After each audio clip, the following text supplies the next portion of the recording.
আপনি যদি চারটে আমল করতে পারেন, আল্লাহ রাব্বুল আলামিন গোটা দুনিয়াকে আপনার গোলাম বানিয়ে দেবে। দুনিয়াতে আপনাকে সাহায্য করবে, আল্লাহর পক্ষ থেকে স্পেশাল সাহায্য আসবে।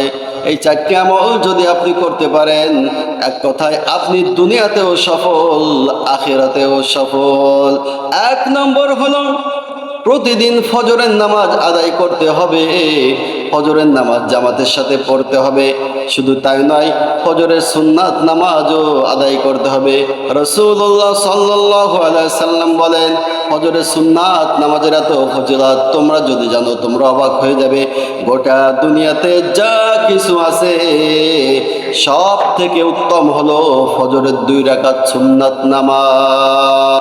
2 নম্বর আমল হলো প্রতিদিন ফজরের পর ঘরে বসে সূরা ইয়াসিন তেলাওয়াত করতে হবে। যদি কোনো ব্যক্তি সূরা ইয়াসিন তেলাওয়াত করে, ওই ব্যক্তিকে আল্লাহ রাব্বুল আলামিন স্পেশাল নিয়ামত দান করবেন। যদি কোনো ব্যক্তি প্রতিদিন ফজরের পর ইয়াসিন তেলাওয়াত করে, ওই ব্যক্তির ঘরখানাকে আল্লাহ রাব্বুল আলামিন শান্তিময় করে দিবেন। শুধু তাই নয়, অভাব দূর করে দিবেন, অশান্তি দূর করে দিবেন, দুশ্চিন্তা দূর করে দিবেন এবং রিজিকের অভাব, রিজিকের দুশ্চিন্তাও দূর করবেন। এক কথায় সমস্ত বিপদ আপদ বালা মুসিবত থেকে আল্লাহ রাব্বুল আলামিন হেফাজত করবেন। 3 নম্বর আমল হলো প্রতিদিন সকাল থেকে সন্ধ্যা পর্যন্ত, সন্ধ্যা থেকে ফজর পর্যন্ত সব সময় আল্লাহকে স্মরণ করতে হবে, আল্লাহর জিকির করতে হবে। জিকিরগুলো এইরকম হবে: সুবহানাল্লাহ, আলহামদুলিল্লাহ, লা ইলাহা ইল্লাল্লাহু, আল্লাহু আকবার, সুবহানাল্লাহি ওয়া বিহামদিহি, সুবহানাল্লাহিল আযীম।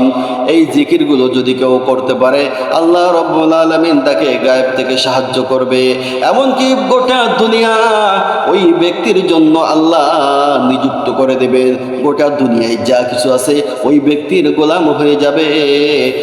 4 নম্বর আমল হলো প্রতিদিন আল্লাহর কাছে নিজের জন্য দোয়া করতে হবে, অপরের জন্য দোয়া করতে হবে, রহমতের দোয়া করতে হবে, মাগফিরাতের দোয়া করতে হবে। আপনি যদি এই 4টি আমল করতে পারেন, আল্লাহ রাব্বুল আলামিন দুনিয়াকে আপনার গোলাম বানিয়ে দিবে। শুধু তাই নয়, আপনি যে কোনো বিপদ আপদে পড়ুন না কেন, আল্লাহ রাব্বুল আলামিন গায়েব থেকে সাহায্য করবে। সব সময় আল্লাহর উপর ভরসা রেখে আল্লাহর কাছে দোয়া করতে হবে, মাগফিরাতের জন্য, নাজাতের জন্য, রহমতের জন্য, বরকতের জন্য। এই 4টি আমল যদি আপনি করতে পারেন, তাহলে আপনি দুনিয়াতেও সফল, আখিরাতেও সফল।